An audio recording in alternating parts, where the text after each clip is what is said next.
আসসালামু আলাইকুম।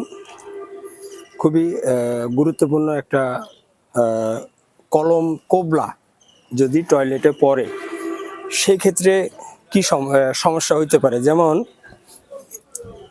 এখান থেকে আমার 5 ইঞ্চি এই ফ্লাশে গাঁথনি, তা আমি মাপ যদি আমি এখান থেকে নেই, এখান থেকে আমার 20 ইঞ্চি আছে, ক্লিয়ার রাখা আছে।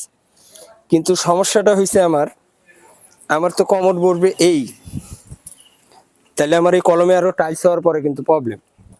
তো আমার এখন এখান থেকে মাপটা নিলে হবে না, যেহেতু এটা প্রায় 10 ইঞ্চি সামনে।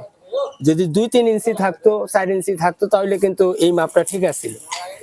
যখন 10 ইঞ্চির মতো সামনে আছে এদিকে, হ্যাঁ 11 ইঞ্চি আছে, তাহলে সেই ক্ষেত্রে এখান থেকে আছে কত, 14 ইঞ্চি হবে না।